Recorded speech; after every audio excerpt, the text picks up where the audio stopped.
नमस्ते। हमारे साप्ताहिक कार्यक्रम प्रोफेसर अभय दुबे के साथ बातचीत में आपका स्वागत है। अभय भाई, आज हम लोग जब ये रिकॉर्ड कर रहे हैं तो आज इंपॉर्टेंट दिन है। आज बजट आया है और बजट के अलावा और क्या बात करेंगे।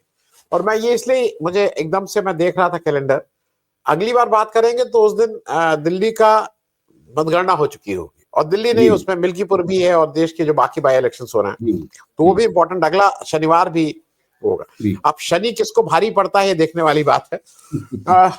अबे भाई, मैं तो मैं कोई इकोनॉमिक को वो नहीं हूं कि आर्थिक मामलों का कोई विशेषज्ञ नहीं हूं, पॉलिटिकल एंगल हम्म, से देखता हूं। हम्म, मुझे दो चीजें पहले मैं बताऊं, फिर मेरे कुछ प्रश्न हैं। पहली चीज ये है कि ये बजट बिल्कुल साफ दिल्ली चुनाव के को लग रहा है कि दिल्ली चुनाव में बीजेपी बहुत डेस्परेट है। वो मैं इसलिए बोल रहा हूं कि वो मध्यम वर्गीय मिडिल क्लास पहले, उससे मिडिल क्लास को हमें कुछ देना है, मिडिल क्लास को हमें कुछ देना है, क्योंकि इनको ये समझ में आ रहा है कि अरविंद केजरीवाल और आम आदमी पार्टी के पीछे मिडिल क्लास आकर्षित है और ये किसी भी तरह से उसको उस मिडिल क्लास को वहां से हिलाना चाह रहा है। और इसीलिए इन्होंने लास्ट में एक लगा कि 7 लाख से 12 लाख, हालांकि अभी उसके फाइन प्रिंट्स आएंगे तो सही बात पता लग जाएगी। दूसरा एक और काम हुआ है जो मैं पहली बार देख रहा हूं, वो कह रहे हैं कि फाइनेंस बिल 1 हफ्ते बाद हम पेश करेंगे, मतलब दिल्ली इलेक्शन के बाद 5 तारीख के हम्म, बाद फाइनेंस बिल आएगा। अब ये जिस तरह के लोग हैं ये उसमें क्या करेंगे, कौन सी गुगली डाल देंगे, उसका मतलब तो ये था, इसका मतलब तो ये है।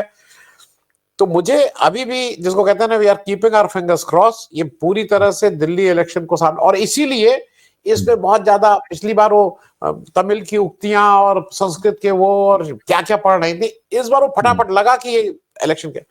तो मैं पहला रिएक्शन ऑन दिस बजट, और फिर मेरे कुछ एक दो स्पेसिफिक क्वेरीज हैं वो आपसे पूछूंगा। अबे भाई, देखिए, रोजमर्रा की राजनीति के लिहाज से आपकी ये टिप्पणी बिल्कुल ठीक है और मैं उससे सहमत हूँ। अरविंद केजरीवाल ने जो मिडिल क्लास के सवाल को लेकर जो हमला बोला था, अलग से एक मध्य वर्ग का घोषणा पत्र जारी किया था, उसके बाद से, और उन्होंने कुछ मांगे भी रखी थी अरविंद केजरीवाल ने, तो वो उसके बाद से लग रहा था कि कुछ ना कुछ तो केंद्र सरकार अपने बजट में करेगी जिससे दिल्ली का चुनाव प्रभावित हो सके। लेकिन इसका एक दिल्ली के चुनाव के अलावा भी एक बृहत्तर परिप्रेक्ष्य है इसका, जिसके ऊपर हम लोगों को सोचना चाहिए, जो बहुत जरूरी है और जो दूरगामी है, और वो थोड़ा इतिहास भी है। मतलब देखिए, ये नरेंद्र मोदी की 11वीं साल है सत्ता में। प्रश्न ये है कि पिछले 10 वर्ष से वो क्या कर रहे थे। पहली बात तो ये,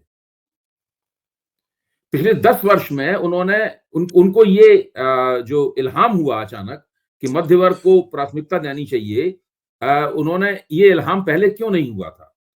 2016 में, आपको 2016 में, हाँ 2016 में ही शायद, 2016 में उन्होंने जो देश का जो कारपोरेट तबका है, कारपोरेट घराने हैं, उनको उन्होंने एक बहुत बड़ा टैक्स हॉलीडे दिया।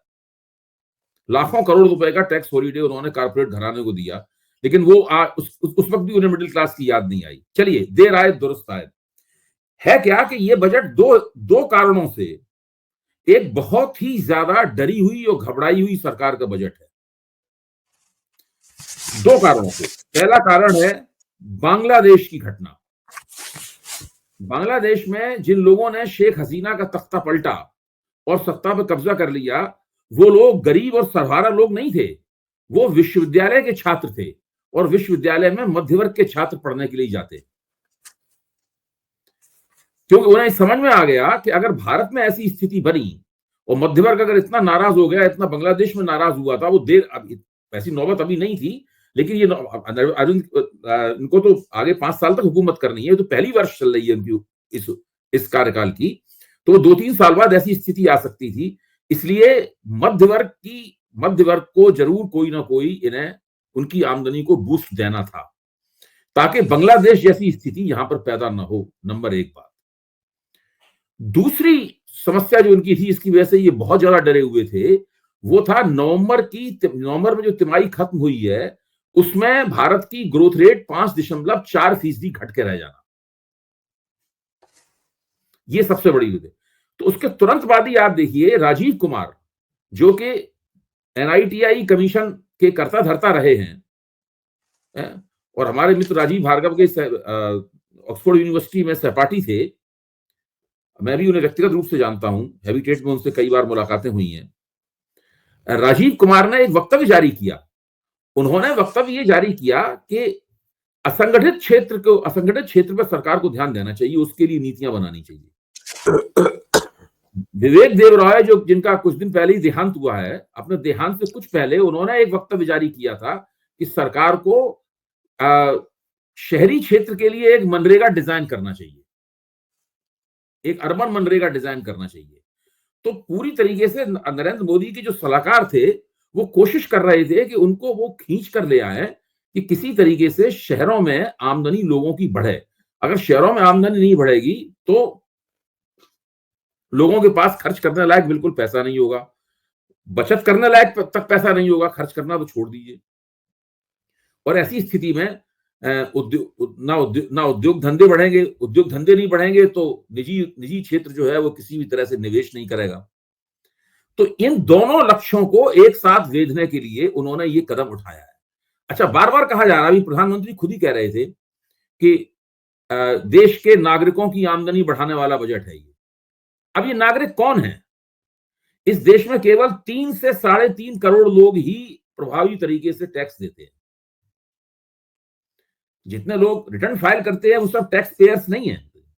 3 से 3.5 करोड़ लोग प्रभावी रूप से टैक्स देते हैं। अगर एक करदाता जो है, जो एक इनकम टैक्स देता है, उस करदाता के साथ आप 4 लोग और जोड़ लीजिए उसके परिवार के, मोटे तौर पर मान लीजिए कि एक परिवार 5 लोगों का होता है, तो आप देखिए ये 15 से 17 करोड़ लोग ऐसे हैं देश में जिनको सरकार ने जो टैक्स रियायतें दी हैं, जो बहुत जबरदस्त ऐतिहासिक टैक्स रियायतें, इसमें कोई शक नहीं, भारत के इतिहास में कभी नहीं दी गई, नरेंद्र मोदी को तो छोड़ ही दीजिए, केवल 17 करोड़ लोगों तक ये लाभ पहुंचेगा। क्या ये 17 करोड़ लोग ही भारत की औद्योगिक क्रांति का इंजन बनने के लिए पर्याप्त है? एक दूसरा लोगों की आमदनी बढ़ाने का, ज्यादा बड़ी संख्या में लोगों की आमदनी बढ़ाने का एक तरीका यह हो सकता था कि सरकार रूरल सेक्टर यानी ग्रामीण क्षेत्र के ऊपर विशेष ध्यान देती। सरकार ने ग्रामीण क्षेत्र के बारे में क्या किया?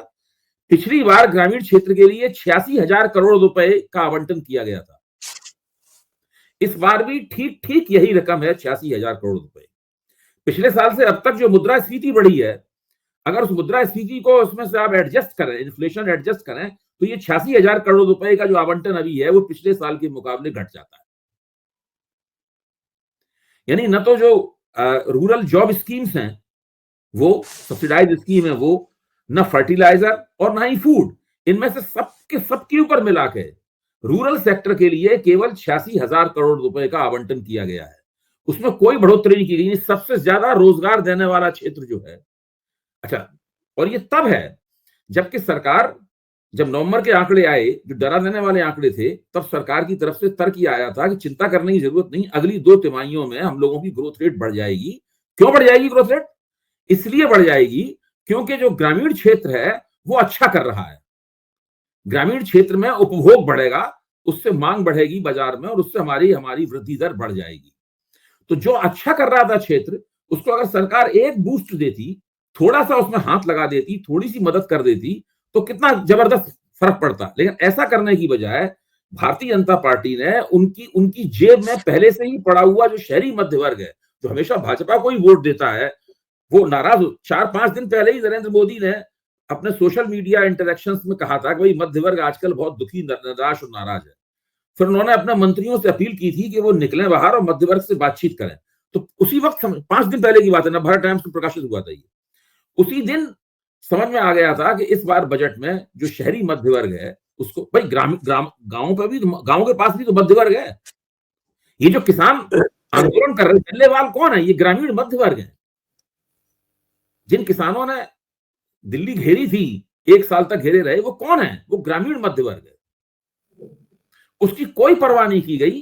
केवल शहरी, मैं ये नहीं कह रहा हूं शहरी मध्य वर्ग को रियायतें नहीं मिलनी चाहिए थी, मैं भी शामिल हूं, मुझे भी रियायतें मिली हैं, आपको भी रियायतें मिली हैं, हम दोनों फायदे में हैं, हम दोनों एक दूसरे से बात कर रहे हैं, इस वक्त सीधे हम लोग फायदे में हैं। साल आखिर तक जब 2026 का आर्थिक, ये 25-26 के लिए है, देखिए अभी के लिए नहीं है।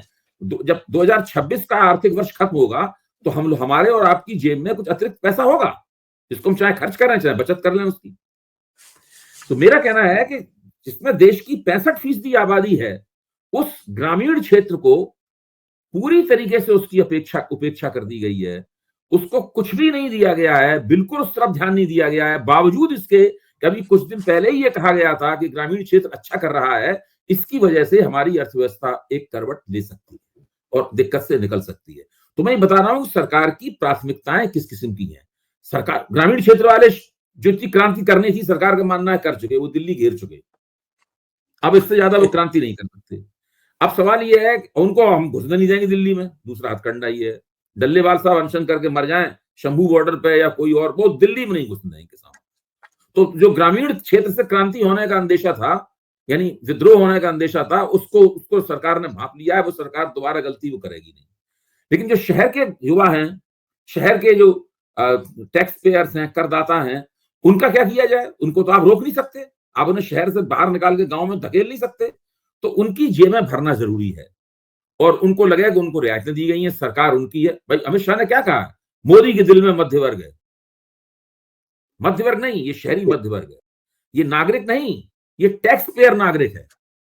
ये कुल मिलाकर 3.5 करोड़ है और पूरे परिवार की दृष्टि से देखा जाए तो 17 करोड़ से ज्यादा नहीं है किसी भी कीमत पर। जी जी, अब ये मेरी पहली टिप्पणी है। जी जी, अब भाई मैं लेकिन एक चीज मैं अभी भी जरा, क्योंकि इनकम टैक्स बिल जब तक नहीं आ जाता है तब तक आप फाइनली कुछ इसलिए नहीं कह सकते हैं कि जो इसके फाइन प्रिंट है वो समझना होगा।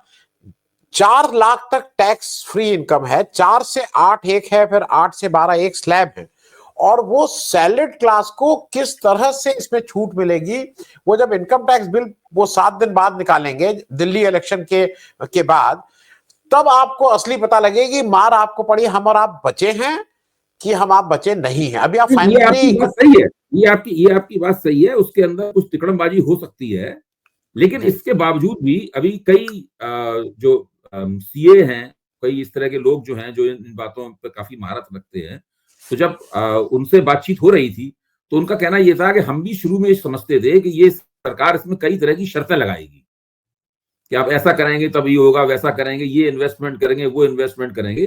पहली नजर में उनको लगता है कि सरकार ने ये एक तरह का ब्लैंक चेक जो है ना, ये मध्य वर्ग को दिया।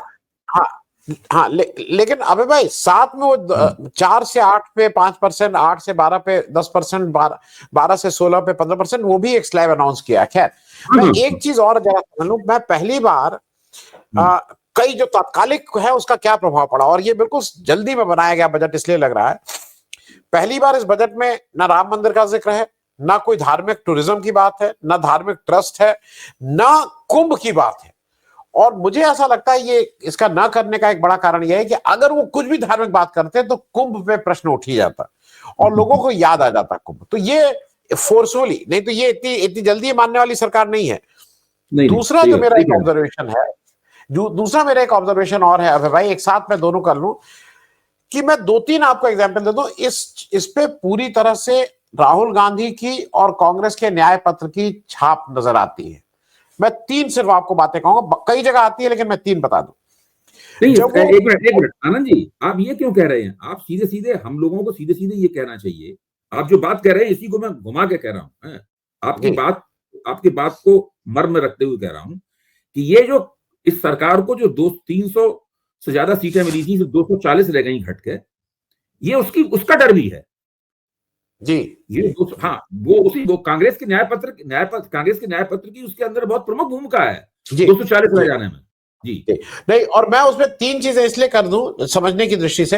ये मखाना बोर्ड बना रहे हैं, हालांकि वो बिहार में इलेक्शन की बात है, लेकिन मखाना की बात राहुल गांधी ने बिल्कुल ठीक से उठाई थी। उन्होंने कहा था कि उन लोगों से जब जाके बात किए थे, ये सब जगह सार्वजनिक है, उन्होंने कहा था कि देखिए मखाना इतना होता है, कितने में बिकता है।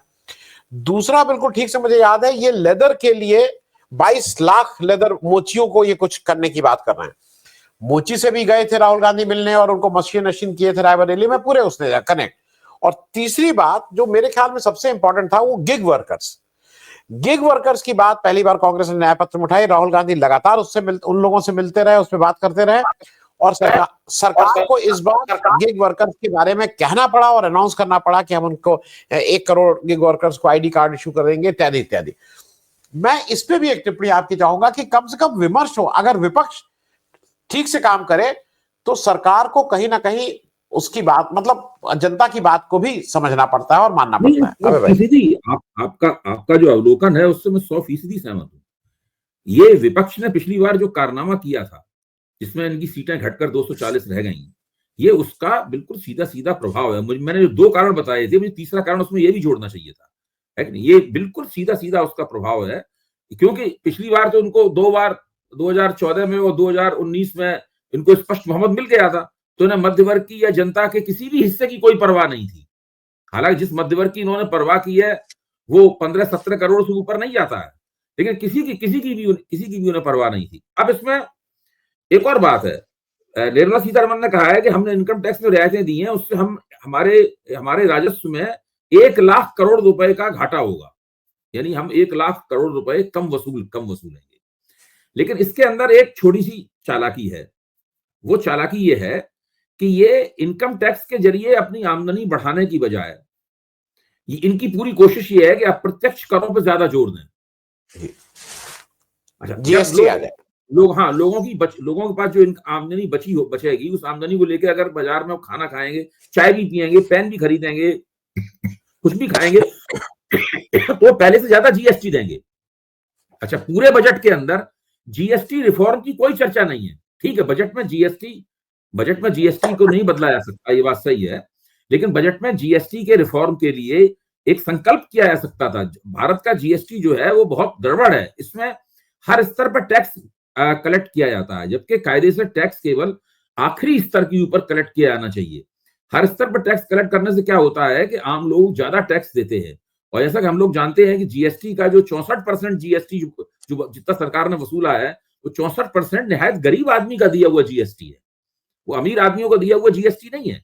तो अब सरकार अपनी राजस्व आमदनी के लिए अपना फोकस प्रत्यक्ष करों से हटाकर जीएसटी और अन्य अप्रत्यक्ष करों के ऊपर कर रही है।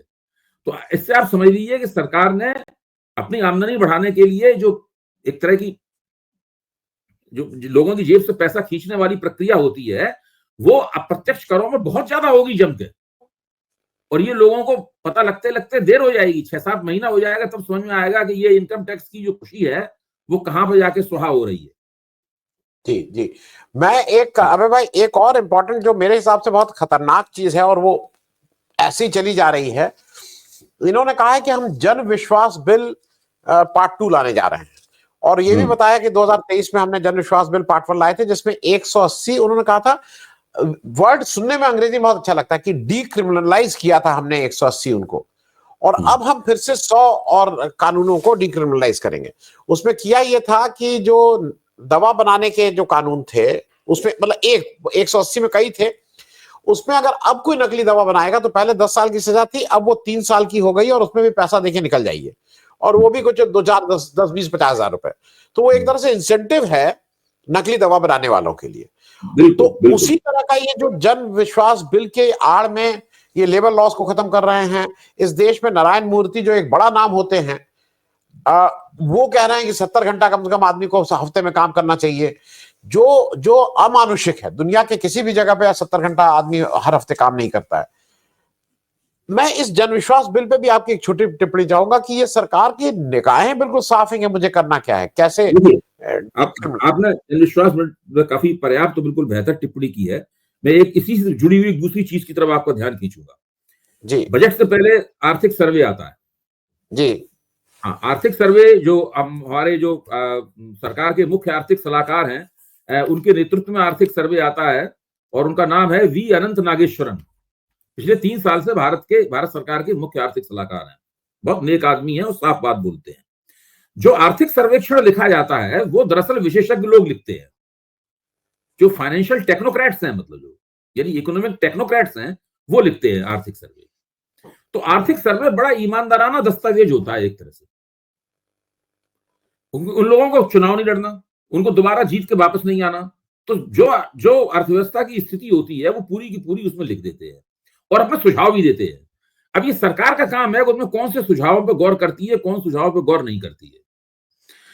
नागेश्वरन साहब ने अपने आर्थिक सर्वे में जो पहले 10 पैरे हैं आर्थिक सर्वे की, उन्होंने भूमिका लिखी है, उसके जो पहले 10 पैरे हैं उसमें तो यूरोप और अमेरिका की वजह से जो आर्थिक परिस्थिति बदली है, उसकी जो समस्याएं हैं उनका जिक्र किया है। बाकी बचे हुए 10 पैरों में उन्होंने भारतीय अर्थव्यवस्था की समस्याओं का जिक्र किया है नागेश्वरन साहब ने। अगर आप उन पर और, उसमें 2 नसीहतें हैं पहली नसीहत उसके अंदर यह है कि जो निजी क्षेत्र है वो अपना निवेश करे, और पिछले 7 साल में उसका मुनाफा बहुत ज्यादा बढ़ा है, उसको चाहिए कि वो अपने स्टाफ की तनख्वाह बढ़ाए, और कुल मिला के निजी क्षेत्र में जिसको भी नौकरी मिले उसको पहले से ज्यादा तनख्वाह मिलनी चाहिए। निजी क्षेत्र का जो वेतनमान है उस वेतनमान में बढ़ोतरी होनी चाहिए। ये नागेश्वरन साहब ने निजी क्षेत्र को राय दी है, क्योंकि उन्होंने कहा इनका मुनाफा जो है वो अनाप शनाप बढ़ रहा है। दूसरी राय उन्होंने सरकार को दी है। उन्होंने कहा है कि सरकार को चाहिए कि ट्रस्ट डेफिसिट है उसको खत्म करें। शब्द देखिए, ट्रस्ट डेफिसिट।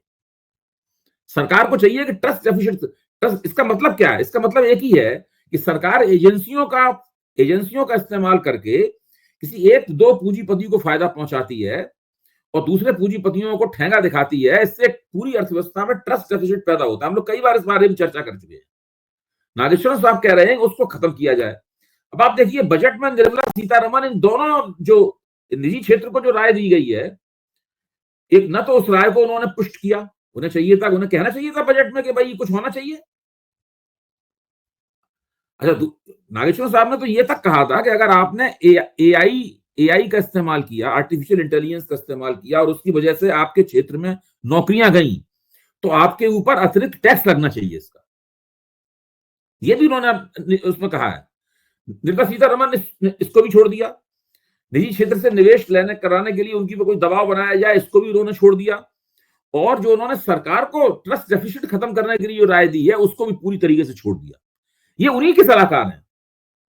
नागेश्वरन साहब सरकार की तनख्वाह पर रहते हैं, वो उन्हीं के सलाहकार हैं, वही राय दे रहे हैं उनको। और उनको पूरी तरीके से राय को इन्होंने नहीं माना। जी मैं अभी भाई, जब शुरू हुआ बजट तो जो इस सरकार का एक है, खास करके मोदी जी को एक्रोनियम्स बहुत अच्छे लगते हैं, छोटे संक्षिप्त। तो शुरू हुआ ज्ञान से, बताया गया ज्ञान। तो क्या था? ज्ञान है गरीब, यूथ, अन्नदाता और नारी, कि हमारा फोकस इस पे रहेगा।